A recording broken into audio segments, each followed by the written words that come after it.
நன்றி அப்பா, நன்றி தகப்பனே. தேவ செய்திக்காக நம்ம செபிக்கலாம். அன்பின் தகப்பனே, உம்மை நன்றியோடு சொந்தரிக்கிறோம். சர்வ வல்லவரே, உம்மை நன்றியோடு சொந்தரிக்கிறோம். பரிசுத்த பிதாவே, உம்மை நன்றியோடு சொந்தரிக்கிறோம். உங்க அன்பின் கரங்களில் அர்ப்பணிக்கிறோம் தகப்பனே. இப்பொழுதும் கூட அப்பா அப்பா என்னை முற்றிலுமாய் மறைத்து நீங்க மாத்திரம் வெளிப்படுங்க. உங்க சத்தமே, உங்க வார்த்தைகளே வெளிப்படட்டும். யுகராஜ சிங்கமே முழங்கி கர்ச்சிப்பீராக. நீங்க பேசுங்கப்பா, உங்க அடியவர்கள் நாங்கள் கேட்கிறோம். நீங்க பேசுங்கப்பா, உங்க அடியவர்கள் நாங்கள் கேட்கிறோம். உங்க வார்த்தைகள் மகிமையின் வார்த்தைகளாய், எங்கள் ஆவி ஆன்மா சரீரத்தை உயிர்ப்பிக்கிற வார்த்தைகளாய் தகப்பனே, மகிமையின் வார்த்தைகளாய், எதிரான வல்லமைகளை, அந்தகார இருளின் வல்லமைகளை நற்மூலமாக்குகிற வார்த்தைகளாய், எங்களை ஆசீர்வதிக்கிற, எங்கள் எல்லைகளை கட்டி எழுப்புகிற, அப்பா ராஜ்யத்தை கட்டி எழுப்புகிற மகிமையின் வார்த்தைகளாய் வெளிப்படுவதாக. இயேசு கிறிஸ்துவின் நாமத்தினால் பிதாவே, ஆமென். அல்லேலூயா, அல்லேலூயா, அல்லேலூயா. நன்றி அப்பா. இந்த மே 2024க்கும் அப்பா நமக்கு நல்ல ஒரு ஆசீர்வாதமான வாக்குத்தத்த வசனத்தை கொடுத்திருக்கிறார். அல்லேலூயா. ஏசாயா தீர்க்க தரிசன புத்தகம் 48ஆம் அதிகாரம் 17ஆம் வசனம். இஸ்ரவேலின் பரிசுத்தராய் இருக்கிற உன் மீட்பரான கர்த்தர் சொல்கிறதாவது, தேவஜனமாய் இருக்கிறதை உனக்கு போதித்து நீ நடத்த வேண்டிய வழியிலே நீ நடத்துகிற உன் தேவனாய் கர்த்தர் நானே. ஆமென். அல்லேலூயா. இஸ்ரவேலின் பரிசுத்தராய் இருக்கிற உன் மீட்பரான கர்த்தர் சொல்லுகிறதாவது, பிரயோஜனமாய் இருக்கிறவைகளை உனக்கு போதித்து நீ நடக்க வேண்டிய வழியிலே உன்னை நடத்துகிற உன் தேவனாகிய கர்த்தர் நானே. அல்லேலூயா. வார்த்தையின்படியே, வாக்குத்தத்தத்தின்படியே எங்கள் ஜீவனுள்ள நாளெல்லாம் தகப்பன் போதித்து நடத்துவீராக. தகப்பன் போதித்து தகப்பன் நடத்துவீராக. பிரயோஜனமாயிருக்கிறவைகளை போதித்து நடத்த வேண்டிய வழியிலே நடத்துவீராக. முழுவதுமாய் எங்களையும் எங்கள் எல்லைகளையும் அர்ப்பணிக்கிறோம். எங்கள் பிள்ளைகளையும் அவர்கள் எல்லைகளையும் அர்ப்பணிக்கிறோம். எங்கள் எங்கும் நிறைந்தவற்ற வீட்டையும் முதல் அத்தனை பிள்ளைகளையும் எல்லைகளையும் அர்ப்பணிக்கிறோம். இயேசு கிறிஸ்துவின் நாமத்தினால் பிதாவே, ஆமென். அல்லேலூயா, glory, ஆமென். இப்பொழுதும் கூட நம்ம வாசித்து தியானிக்கும்படியாய் அப்போஸ்தலர் பணி 12ஆம் அதிகாரம் 1 முதலே நம்ம வாசிக்கலாம். அக்காலத்திலே ஏரோது ராஜா சபையிலே துன்பப்பட்டபடிக்கு யோவானுடைய சகோதரனாகிய யாக்கோபை பட்டயத்தினாலே கொலை செய்தான். அது யூதருக்கு பிரியமாயிருக்கிறது அவன் கண்டு ஏழு வெறுப்பிக்க தொடர்ந்தான். அப்பொழுது குறிப்பிடாத அப்ப பண்டிகை நாட்களாக இருந்தது. அவனை பிடித்து சிறைச்சாலையை வைத்து பஸ்கா பண்டிகைக்கு பின்பு ஜனங்களுக்கு முன்பாக அவனை வெளியே கொண்டு வரலாம் என்று எண்ணி அவனை காக்கும்படி வகுப்புக்கு 4 போர் செய்வதற்காக ஏற்படுத்திய 4 வகுப்புகளில் வசமாக ஒப்புவிட்டார். அப்படியே தேர்வு சிறைச்சாலையிலே காக்கப்பட்டிருக்கையில் சபையார் அவனுக்காக தேவனை நோக்கி முகத்தோடே ஜெபம். ஆமென். அல்லேலூயா, அல்லேலூயா. ஏரோதுக்கு இந்த வேலை தேவையா? அவன் ஆளுகை செய்யற, அரசாட்சி பண்ணாங்க. இல்லை, ஒரு குறுநில மன்னன் மாதிரி தான். ஆளுகைனா மக்களுக்கு என்ன செய்யணும், நன்மை செய்யணும். தீமை செய்கிறவங்களையும், தப்பு செய்கிறவங்களையும், குற்றங்கள் செய்கிறவங்களையும் தண்டிக்கணும். இல்லை, இவங்க எந்த குற்றமும் செய்யலை, தேவனுடைய வசனங்களை பிரசங்கிக்கிறாங்க. அற்புத அடையாளங்கள் மூலமா அநேகருக்கு நன்மைகள் செய்யறாங்க. அதுதான் நம்ம தொடர்ந்து தியானிச்சுட்டே இருக்கிறோம். மகாராதனை கூட பார்த்தோம். எப்படி பேதுரு லித்தா ஊர்ல ஐனேயாவை எப்படி 8 வருஷமா படுக்கையில கிடந்த திமிர்வாதக்காரனை சுகமாக்குறாரு. அப்புறம் யோப்பா பட்டணத்துல இறந்து போன ஷீஷி நல்ல தான தர்மங்கள் செய்து உதவிகளுக்கெல்லாம் அநேக நன்மைகள் செய்தவங்க. அவங்க இறந்து போயிட்டாங்க, வியாதிப்பட்டு அவங்கள உயிரோட எழுப்பி கொடுக்குறாரு. பாருங்க, இவை அற்புதங்களும் அடையாளங்களும் தேவனுடைய வல்லமையை தான், தேவனுடைய சித்தத்தை தான், தேவனுடைய வார்த்தைகளை தான் அவங்க வெளிப்படுத்திட்டே இருக்கிறாங்க. அல்லேலூயா. பாருங்க, இவனுக்கு என்ன அவசியம்? ஒரு அவசியமும் இல்லை. பாருங்க, என்ன செய்யறான்? சிலரை துன்பப்படுத்த தொடங்கினானா யோவானுடைய சகோதரனாகிய யாக்கோபை பட்டயத்தாலேயே கொண்டு போட்டானா. அது யூதருக்கு பிரியமா இருந்தோன்னா பேதுருவையும் பிடிக்கிறது தொடரலாம். பாருங்க, அதான் சிலருக்கு ஃபேவர் பண்றேன் அப்படின்னு சில காரியங்கள் பண்றது. குற்றமே இல்லாத ரத்தத்தை சிந்துறதுக்கும் தவறு செய்யாதவர்களை இம்சப்படுத்துறதுக்கும் ஒரு நாள் ஒரு துணிவு வரக்கூடாது, ஒருத்தருக்கும் வரக்கூடாது.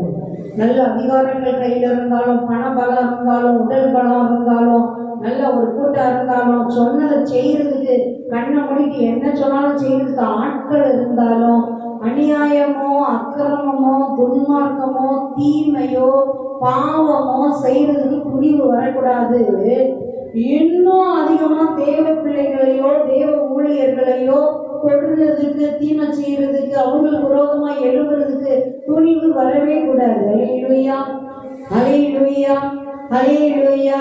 தேவன் கூட இருந்து, தேவன் நடத்தி, தேவன் செய்ய வச்சு, தேவன் தான் அற்புதங்களை அடையாளங்களை நடத்துகிறார். தேவனுக்கு விரோதமா எந்த மனுஷன் என்ன, அப்படி யார் பெரிய ஆளு தேவனுக்கு விரோதமா காரியங்களை நடப்பிச்சு ஜெயிச்சிடுறாரு?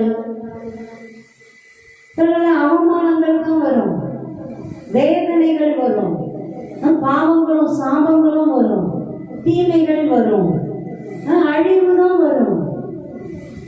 தேவனுக்கு விரோதமா, தேவனுடைய ஊழியங்களுக்கு விரோதமா காரணமே இல்லாம எதனா அநியாயம் பண்றாங்களா, அக்கிரமம் பண்றாங்களா, எதுவும் ஒண்ணுமே இல்லாம அந்த எழும்புற அந்த வேளாண்மை ஏறுவது பார்த்துட்டு இருக்கிறோம்.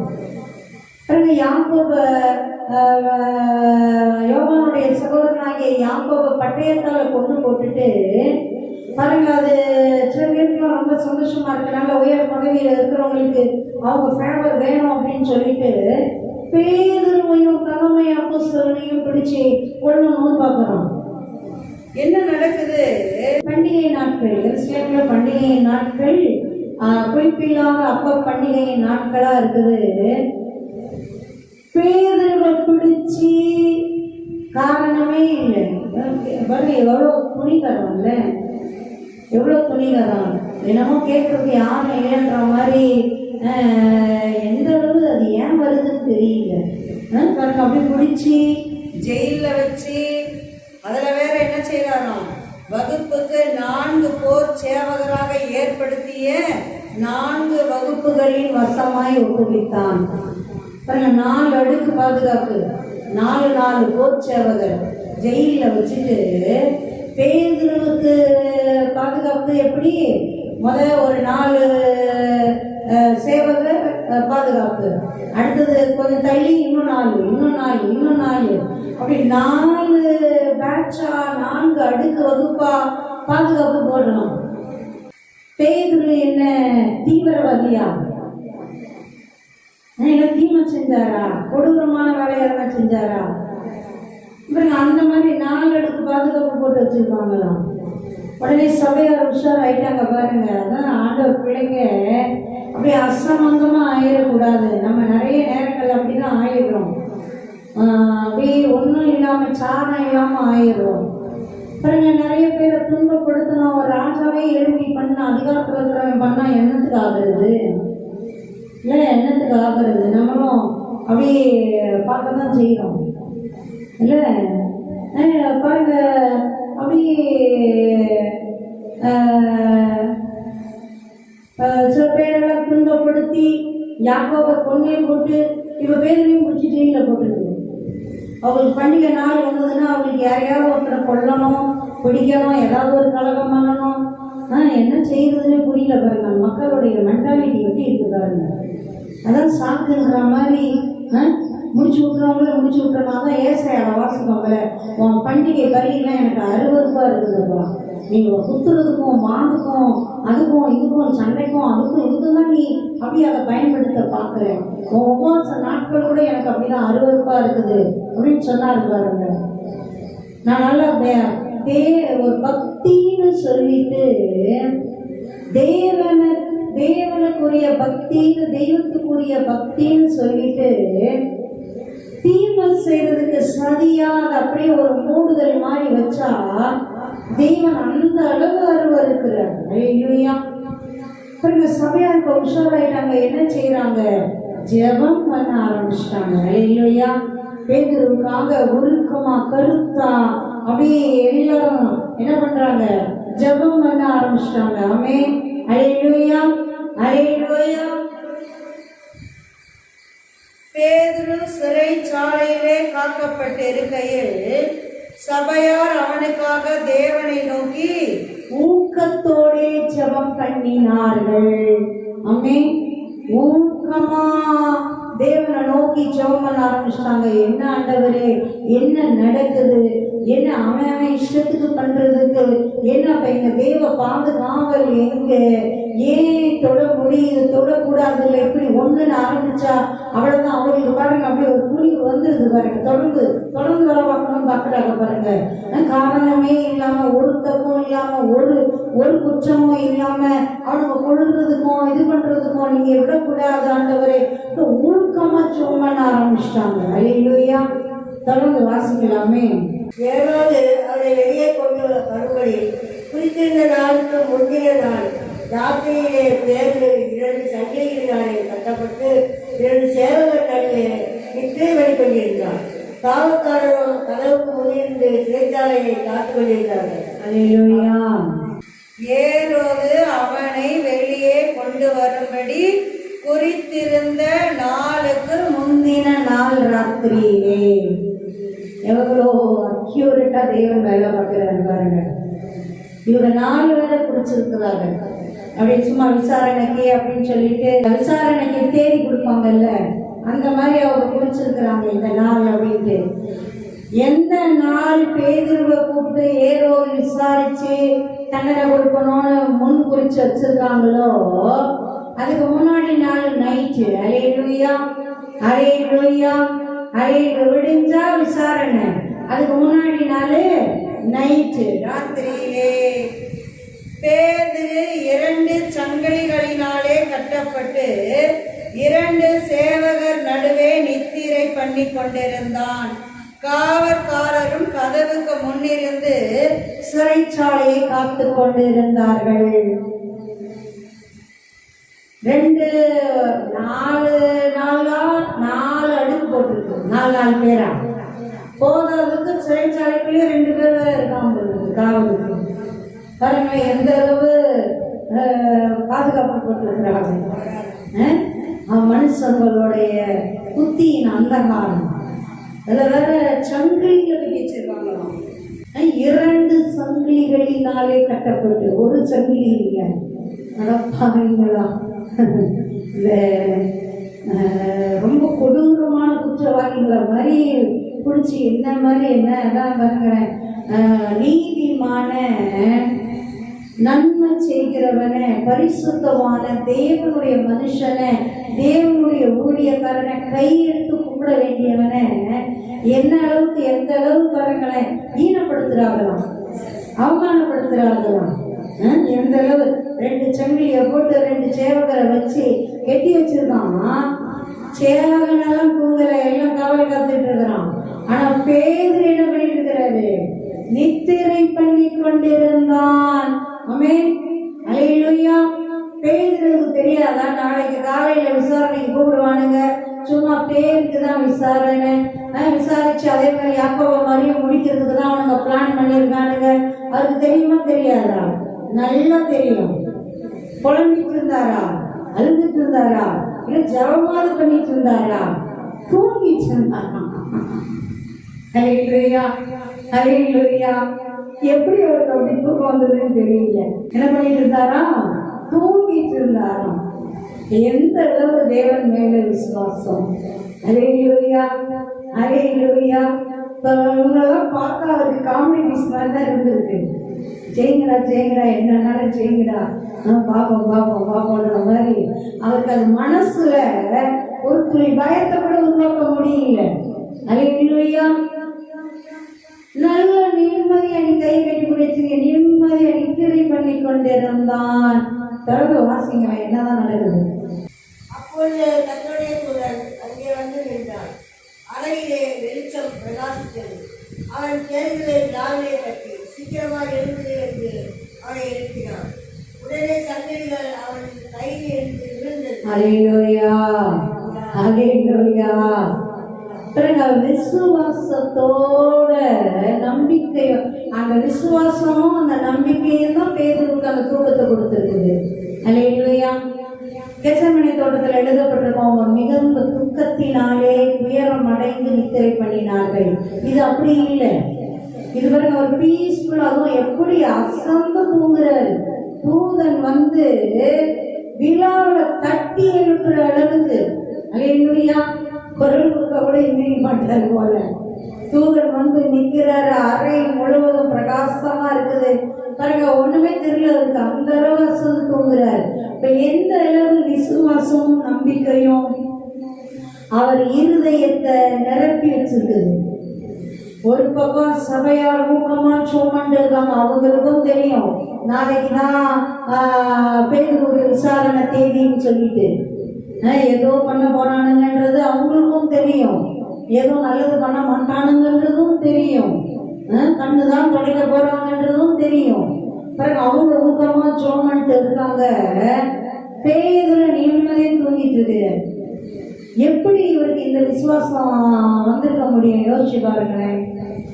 ஏன்னா ஏசப்பா உயிர் தெளிந்த கிறிஸ்து பரமேறி போறதுக்கு முன்னாடி பேதுருட்ட சொல்லுவாரு, முதல் வயதாகும் போது நீ உன் கையை நீட்டுவே, உனக்கு பிணிய இல்லாத இடத்துல ஒருத்தன் கொண்டு போய் வைப்பான். பாருங்க, அவர் மரண நாளை குறிச்சு பேசும்போது முதல் வயதான போது என்ன, எந்த அளவு வார்த்தைய, தேவனுடைய வார்த்தைய நம்பி அதில் திறன் பெற்றிருந்தாங்க பாருங்க. முதல் வயதுல தான் நமக்கு மரணம் வரும், இப்பெல்லாம் வராது. இவனுங்க என்ன தலையில தண்ணி குடிச்சாலும் தேவன் விட மாட்டாரு, ஏதோ நடக்கும் அப்படின்ற அந்த தெளிவு தான் அவருக்கு அந்த அளவு நல்ல அயர்ந்த நித்திரையை கொடுத்துச்சு. தூதன் வந்து நின்று பிரகாசமா நின்று விழாவில் தட்டி எழுப்ப வேண்டியதா இருந்தது. அல்லேலூயா. பிறகு தூதன் விழாவில் தட்டி எழுப்புறாரு, சங்கிலிகள் ஆட்டோமேட்டிக்கா கலண்டு விழுது. ஆமென். அல்லேலூயா, அல்லேலூயா. தொடர்ந்து வாசிங்க. தூதர்களுக்கு உன் அறையை கட்டி உன் பாதத்தை தொட்டுக்கொள் என்றார். அவன் அந்தபடியே செய்தான். உங்கள் பின்னும் அவனை நோக்கி உன் வஸ்திரத்தை போட்டுக்கொண்டு என் பின்னே வா என்றான். அந்தபடியே அவன் புறப்பட்டு அவன் பின் சென்று தூதனால் செய்யப்பட்டது நெஞ்சென்று அறியாமல் நான் ஒரு தத்திரம் காண்கிறதாக நினைத்தார். அவர்கள் முழாங்காவலையும் இரண்டாங்காவலையும் கடந்து நகரத்துக்கு போய் இருப்பு கல்வெண்டையிலே வந்து கொண்டு அது தானாய் அவர்களுக்கு பிறந்தது. அதன் வழியாய் அவர்களுக்கு பிறந்தது. அதன் வழியாய் அவர்கள் புறப்பட்டு ஒரு வீதி எடுத்து நடத்தி போனார்கள். இதனை தூதன் அவனை விலகி கொடுத்தார். அல்லேலூயா, அல்லேலூயா.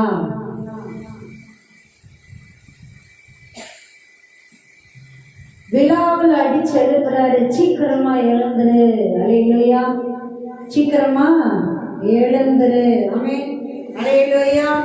தூதன் பேதுருவை நோக்கி என்ன சொல்றாரு? உன் அறையை கட்டிக்கோ, பாதரட்சியை தொடுத்துக்கொள் அப்படின்னு சொல்றாரு. அவரும் அப்படியே செய்யறாரு. இன்னும் உன் வஸ்திரத்தை போர்த்து கொண்டு என் பின்னே வா. எவ்வளவு கரிசனையா அக்கறையா இருக்காங்க பார்த்தீங்களா? தூக்கத்துல எழுப்புறாரு, அசந்த தூக்கத்துல உன் அறைய நல்லா இறுக்கி கட்டிக்கப்பா.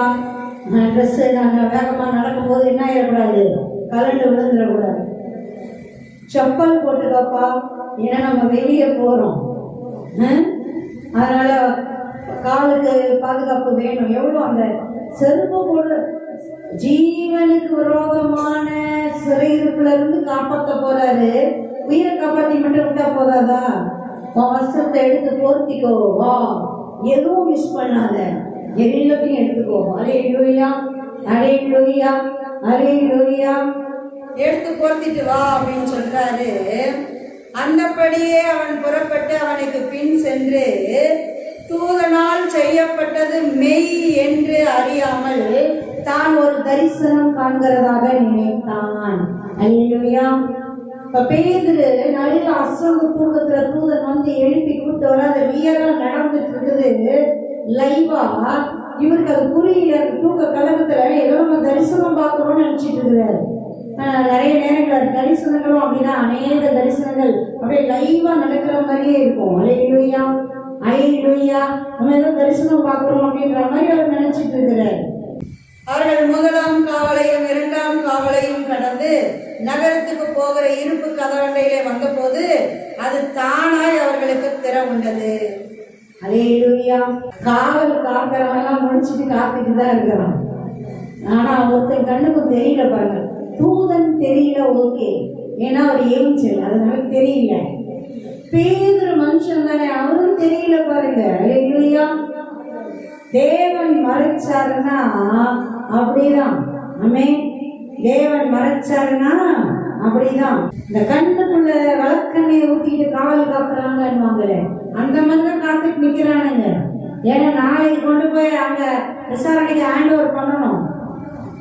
பார்த்தா அவங்க கண்ணு முன்னாடி போயிட்டே இருக்கிறாங்க, தெரியல. அல்லேலூயா. முதலாம் காவலை கடந்து போறாங்க, இரண்டாம் காவலை கடந்து போறாங்க. அப்படியே நகரத்துக்கு போகிற அந்த இருப்பு கதவு, மெயின் கேட்டு அப்படியே எவ்வளவு பெருசா இருக்கும். அப்படி இரும்பு கேட்டோம், இருப்பு கதவண்டையில வந்தாங்க. தானாய் அவர்களுக்கு அது திறவுண்டது. அல்லேலூயா, அல்லேலூயா. தேவன் திறந்தாருன்னா அதை அடைக்கிறவன் ஒருத்தவன் இல்லை. தேவன் அடைச்சாருன்னா அதை கூட்டுறவன், தேவன் அடைச்சாருன்னா அதை திறக்கிறவன் ஒருத்தனும் இல்லை. அல்லேலூயா. பாருங்க, தேவன் திறந்துட்டாரு, அதை அடைக்கிறவன் இல்லை. ஆமென். அல்லேலூயா. வந்தவன ஆட்டோமேட்டிக்கா கதவு திறக்குது. நேரம் ஒரு வீதி நெடுக நடந்து போனாங்களாம். வெளியே கொண்டு வந்து கூட விட்டுட்டு போயிருல தூது. பாருங்க, அப்படியே அந்த ஒரு வீதி நெடுக ஃபுல்லா போயிட்டு தூரமா கொண்டு போயிட்டு தூதன் உடனே எல்லாம் மறைஞ்சு போறாரு. அல்லேலூயா, அல்லேலூயா, அல்லேலூயா. எவ்வளவு சேஃப்டியா கொண்டு வந்து நல்லா சேஃப்டி பிளேஸ் மாதிரி நல்லா தள்ளி கொண்டாந்து விட்டுட்டு போறாரு. ஆமென். அல்லேலூயா. தொடர்ந்து வாசிப்போமே. பேதுருக்கு தெரிய வந்த போது ஏரோவின் கைக்கும் யூதர்கள் எண்ணங்களுக்கும் என்னை விடுதலையாக்கும்படிக்கு கர்த்தர் தம்முடைய தூதரை அனுப்பினார் என்று நான் இப்பொழுது மெய்யாய் அறிந்திருக்கிறேன் என்றார். ஆமென். அல்லேலூயா. பேதுருக்கு அப்பதான் தெளிவு வருது, தெளிவு வருது. கண்ணை முடிச்சு பார்க்கிறாரு. ஐயோ, நம்ம தரிசனமா பார்க்கல, நம்ம ஜெயிலுக்குள்ள இருந்தோம் இல்லையே, நம்ம இப்ப எவ்வளவு ஜெயில விட்டு எவ்வளவு தள்ளி வந்துட்டு இருக்கிறோமே. அல்லேலூயா. இப்ப தூதர் நடந்தது எல்லாம் அவருக்கு தெரியுது இல்ல, அவர் ரியலா நடந்திருக்குதுன்றது நல்லா தெரியுது. அல்லேலூயா, அல்லேலூயா. ஏரோதின் கைக்கும் யூத ஜனங்களின் எண்ணங்களுக்கும் என்னை விடுதலை ஆக்கும்படி கர்த்தர் தம்முடைய தூதனை அனுப்பினார் என்று நான் மெய்யாகவே அறிந்திருக்கிறேன். அல்லேலூயா. நல்ல நிச்சயம் வந்துருச்சு. தேவன் தூதனை அனுப்பி நம்மளை விடுதலையாக்கி இருக்கிறாரு. அல்லேலூயா, அல்லேலூயா. தொடர்ந்து வாசிப்போமே.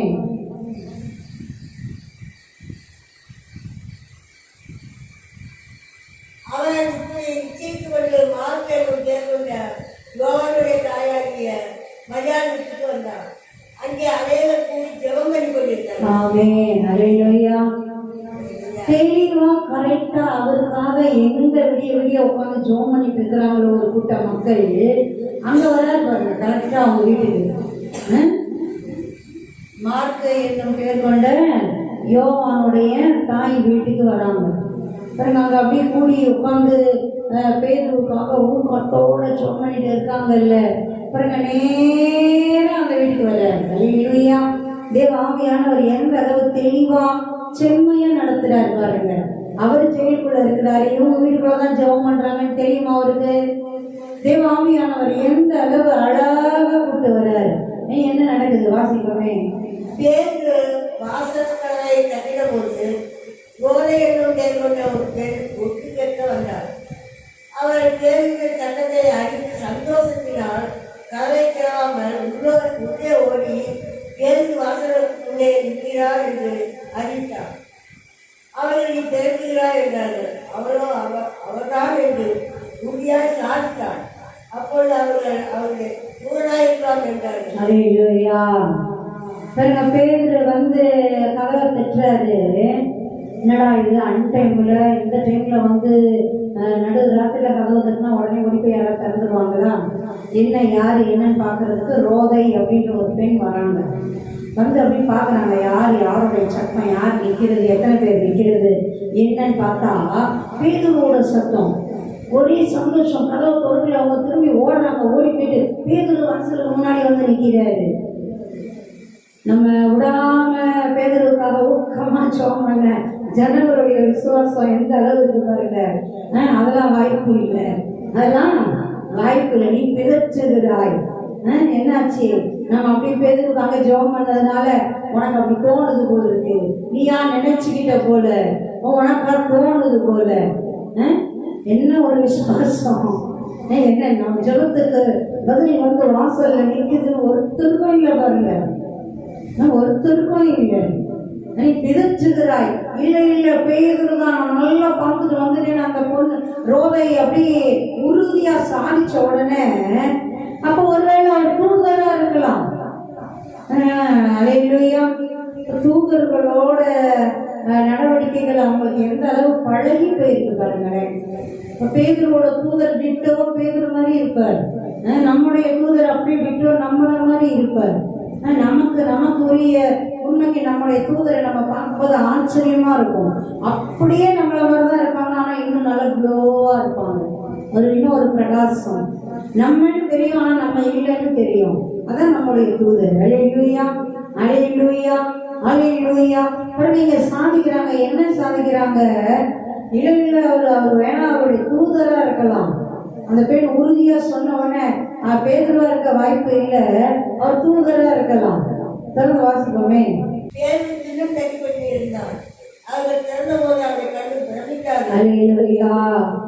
இன்னொரு ஆபத்தனை எழுதுறாரு.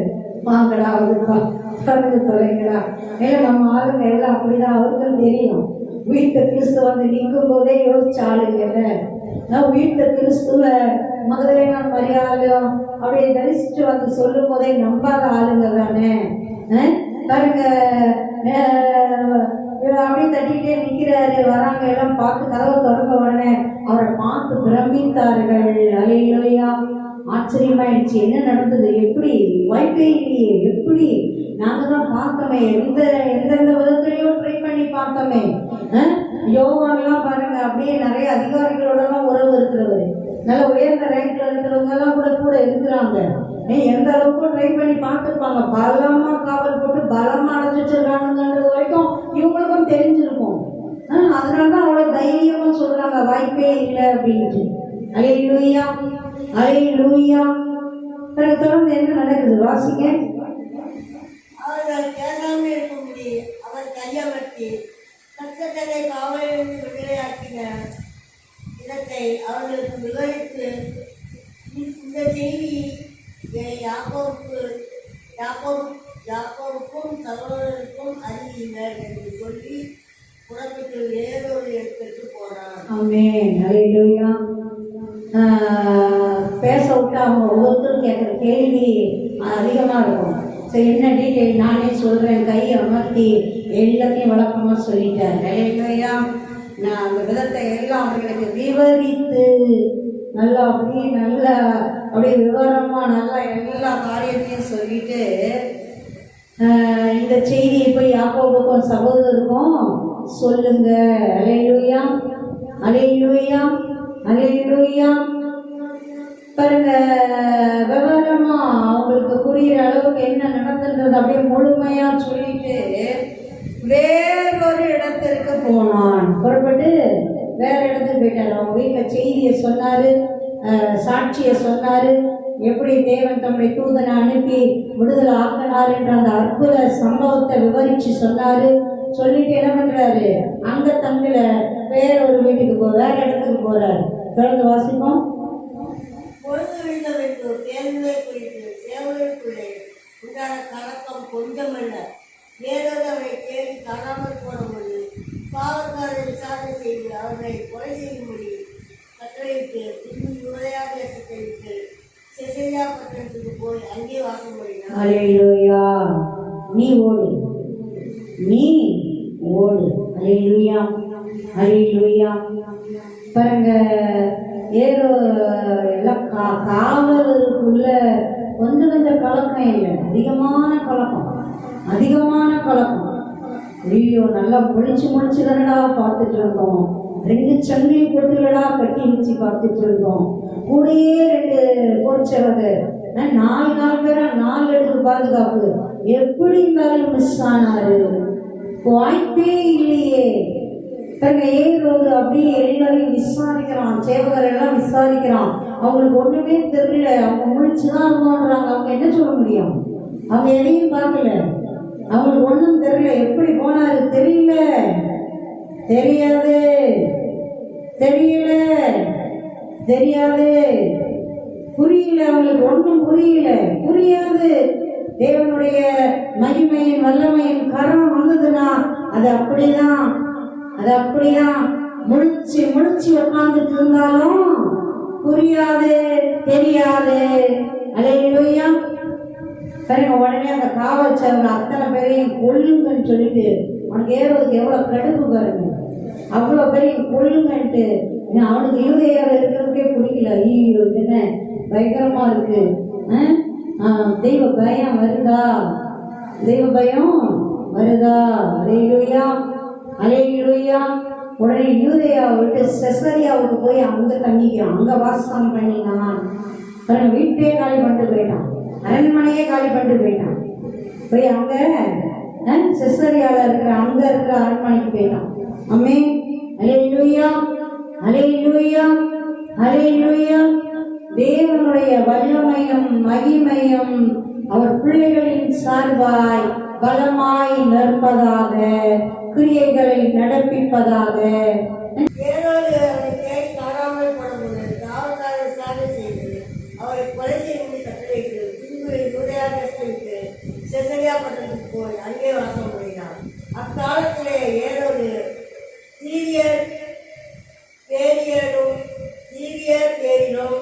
சீதோனியர் பேரிலும் மிகவும் கோபமாய் இருந்தார். தங்கள் தேசம் ராஜாவின் தேசத்தினால் போஷிக்கப்பட்டபடியினால் அவர்கள் ஒருவடப்பட்டு அவரிடத்தில் வந்து ராஜாவின் வீட்டு விசாரணையாகிய பிளாத்துவை தங்கள் வசமாக்கி சமாதானம் கேட்டுக்கொண்டார்கள். குறித்த நாளிலே ஏரோது ராஜவஸ்திரம் தைத்து கொண்டு சிங்காசனத்தின் மேல் உட்கார்ந்து அவர்களுக்கு பிரசங்கம் பண்ணினார். பாருங்க, செசரியா பட்டணத்துல போய் அங்கே வாசம் பண்ண தொடங்கிட்டாரு. சீதோனியர் பேரிலும் தீரியர் பேரிலும் ரொம்ப கோபமா இருந்தாங்க. அவங்க என்ன பண்றாங்க, அப்படியே பிளாக்கு அப்படியே வச்சு பிளாக்கு மூலமா வந்து சமாதானம் கேட்டுக்கிறாங்க ஏரோது கிட்ட. ஏன்னா ஏரோதோட கோபம் அந்த மாதிரி. பாருங்க, எதுக்கு நமக்கு தேவையில்லாத பங்குன்னு அப்படியே சமாதானம் பண்ணிக்கிறாங்க.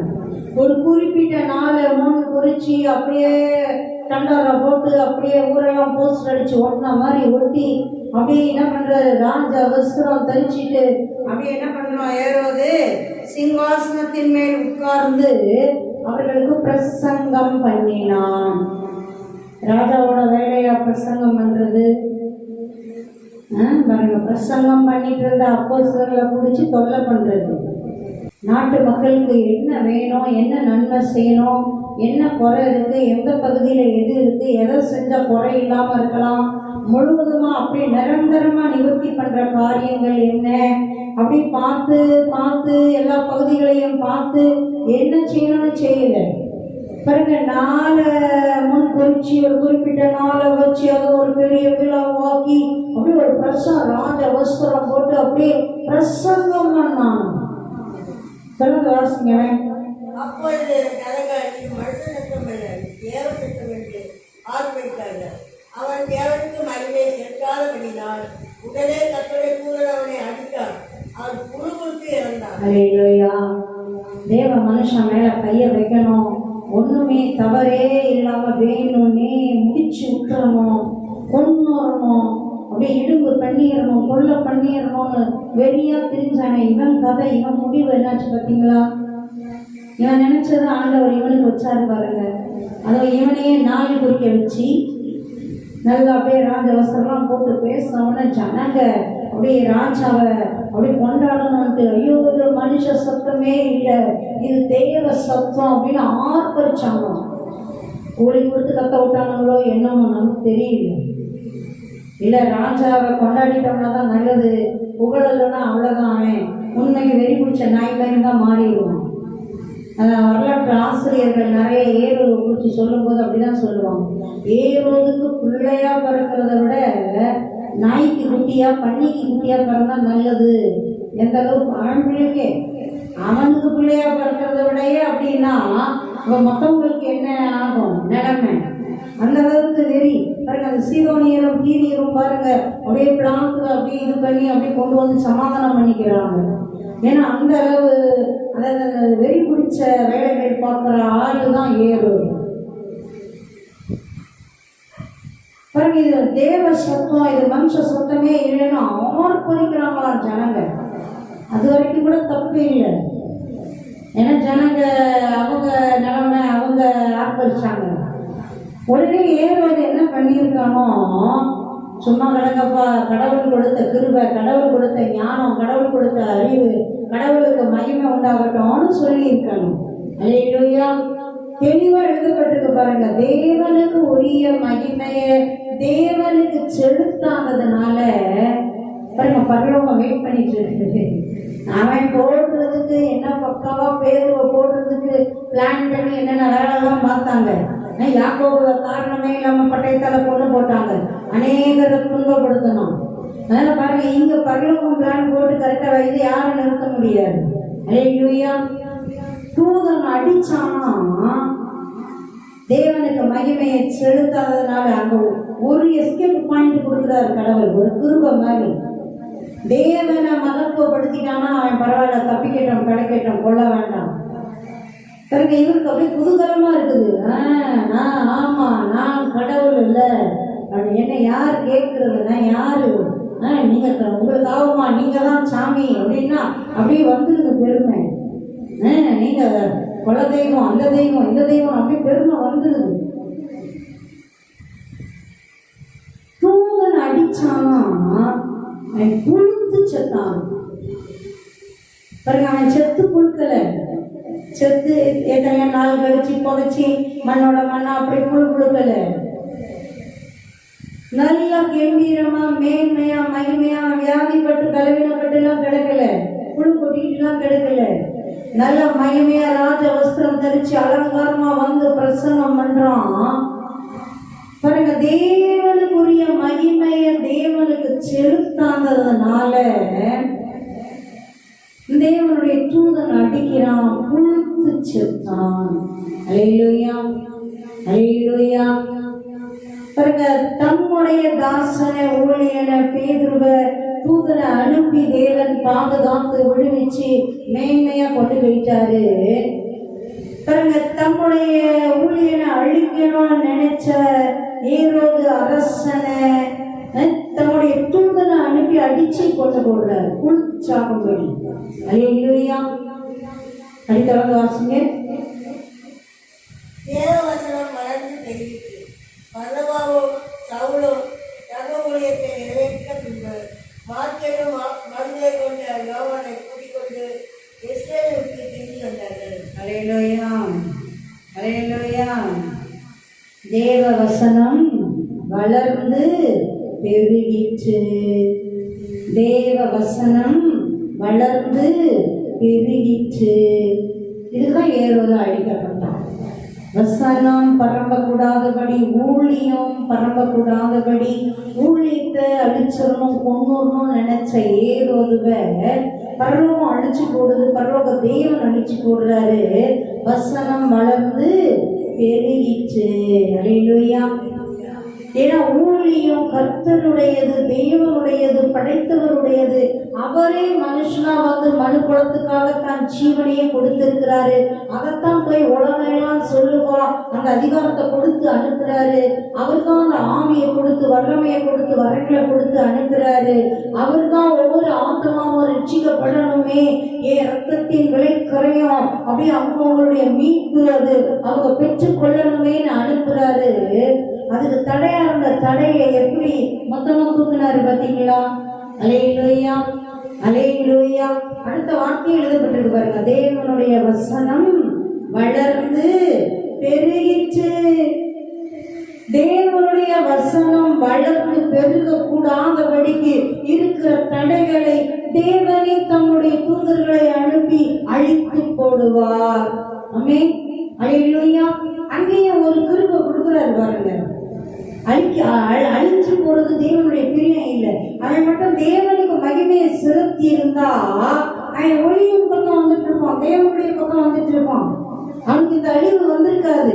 அவன் தேவனுக்கு மகிமையை செலுத்தி இருந்தா தேவனுடைய வசனங்களுக்கு எதிர்த்து நிற்க மாட்டான், தேவனுடைய ஊழியர்களுக்கு எதிர்த்து நிற்க மாட்டான், அவங்களை அழிக்கணும்னு அவ்வளவு வெறியா வேலை பார்க்க மாட்டான். அல்லேலூயா, அல்லேலூயா, அல்லேலூயா. பாருங்க, அந்த கிருபையின் வாய்ப்பான பயன்படுத்தல பாருங்க. தேவன் தம்முடைய தூதனை அனுப்பி அழிச்சு போடுறாரு. தேவனுடைய வசனம் வளர்ந்து பெருகிற்று. ஆமென், அல்லேலூயா. பர்னபாவும் சவுலும் தர்ம ஊழியத்தை நிறைவேற்றின பின்பு மாற்கு என்னும் மறுபேர் கொண்ட யோவானை கூட்டிக் கொண்டு எருசலேமை விட்டு திரும்பி வந்தார்கள். அல்லேலூயா. பர்னபா பவுல் தர்ம ஊழியம் செஞ்சுட்டு மார்க்கு என்னும் பேர் கொண்ட யோவான், இவங்க அம்மா வீட்டில தான் எல்லாரும் பேருக்கு எஸ்டேட் பண்றதுக்கு ஊக்கத்தோட ஜெபம் பண்ணிட்டு இருக்கிறாங்க. அல்லேலூயா. பாருங்க, அவரையும் கூட்டிட்டு அப்படியே என்ன பண்றாங்க, எருசலேமை விட்டு திரும்பி வந்தார்கள். ஆமென், அல்லேலூயா, அல்லேலூயா, அல்லேலூயா. செபிக்கலாம், வர நாட்கள் தொடர்ந்து தியானிக்கலாம். அன்பின் தகப்பனே, உம்மை நன்றியோடு சோதரிக்கிறோம். எத்தனை நல்லவராய் இருக்கிறீர் அப்பா. உங்க பிள்ளைகளுக்கு விரோதமாய், ஊழியர்களுக்கு விரோதமாய், ஊழியர்களுக்கு விரோதமாய் தகப்பனே எழும்புகிற எல்லா பிரச்சனைகளையும் தேவனே உடன் இருந்து அற்புத விதமாய் அகற்றி போடுகிறீரே. உமக்கு நன்றி, உமக்கு நன்றி. பாதுகாக்க வேண்டிய ஊழியர்களை பாதுகாக்கும்படி பாதுகாத்தீரே, உமக்கு நன்றி. ஜெபிக்க வேண்டிய சபையாரை ஊக்கத்தோடே ஜெபிக்க வைத்தீரே, உமக்கு நன்றி. தூதனை அனுப்பி பேதுருவை அற்புதமாய் வெளியே கொண்டு வந்தீரே, உமக்கு நன்றி. ஜெபிக்கிற பிள்ளைகளிடத்தில் நேரடியாய் வந்து சாட்சி சொல்லி அற்புத சாட்சியை சொல்லும்படி ஜெபித்த பிள்ளைகளை கனப்படுத்தினீரே, நன்றி. தேரே ஞானமாய் பேதுரு வேறு இடத்துக்கு புறப்பட்டு போகும்படி செய்தீரே, நன்றி. தரியனர ஷாட்டர கரண தோழியப்பா வெறி கொண்டவன் போல அலைந்தவனை தோழியப்போ செசரியாவுக்கு போய் தங்கும்படி செய்தீரே, நன்றி. தோழியம்மா ஷாட்டர வஷி அவன் முன்குறித்த நாளிலே அவன் ராஜவஸ்திரம் தரித்து பிரசங்கம் பண்ணும் பொழுது தேவனுக்கு மகிமையை செலுத்தாதபடியினால் தூதனை அனுப்பி அடித்து போட்டீரே, நன்றி. அவன் புழுத்து செத்தானே. தேவ வசனம் வளர்ந்து பெருகிற்று, தேவ வசனம் வளர்ந்து பெருகிற்று. தேரிய கபர தரனரபோ நன்றி அப்பா. அப்பா தகப்பனே, எல்லா காலகட்டங்களிலும் நீர் இப்படித்தான் கிரியைகளை நடப்பிக்கிறீர், இப்படித்தான் கிரியைகளை நடப்பிக்கிறீர்.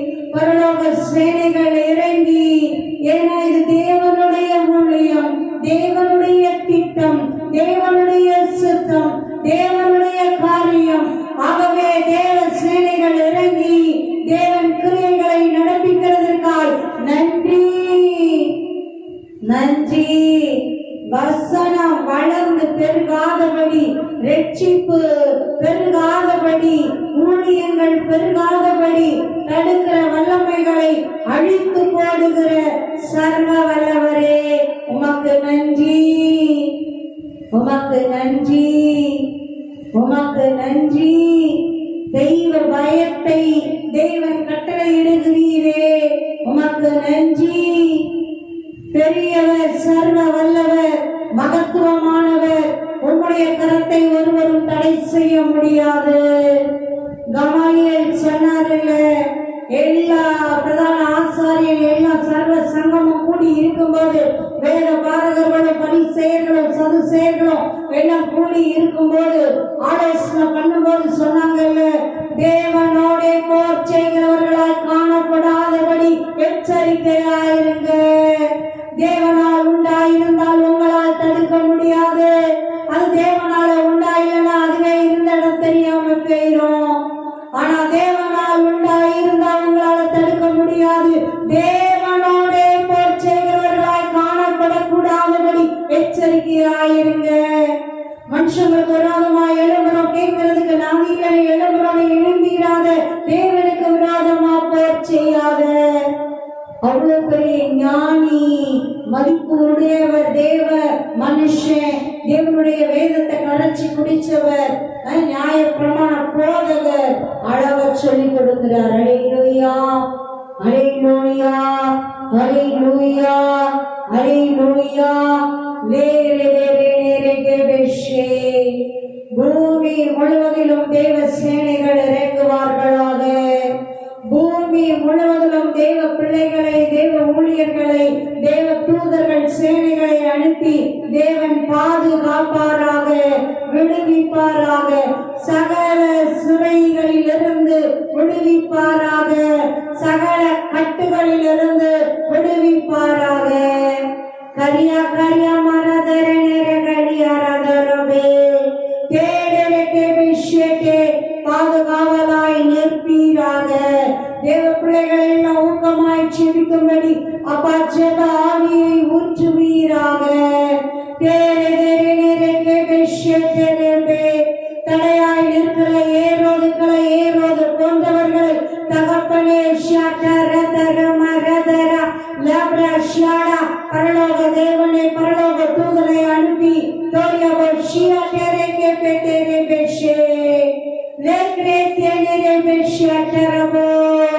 நன்றியப்பா, கொடான கொடி நன்றியப்பா. கிருபைகளும் தயவுகளும் இறங்கட்டும், வல்லமையும் மகிமையும் இறங்கட்டும்.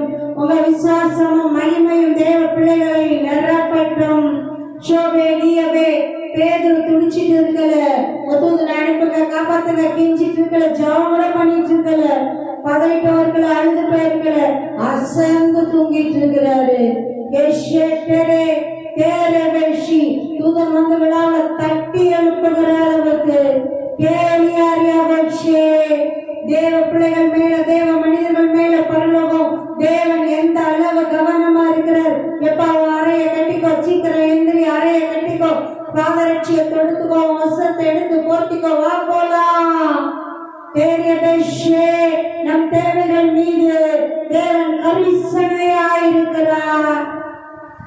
நம் நலனில தேவன் கரிசனையாயிருக்கிறார். நம் பாதுகாப்புல தேவன் கரிசனையாயிருக்கிறார். நன்றியப்பா, நன்றியப்பா. சகல துதிகன மகிமை, பெருமை, புகழ்ச்சி அனைத்தையும் அப்பா ஒருவருக்கே செலுத்துகிறோம். இயேசு கிறிஸ்துவின் நாமத்தினால் மகிமை செலுத்தி, மகிமை செலுத்தி துதிக்கிறோம், ஆராதிக்கிறோம். ஜீவனுள்ள நல்ல பிதாவே, ஆமென், ஆமென். அல்லேலூயா, glory, ஆமென். நன்றி அப்பா.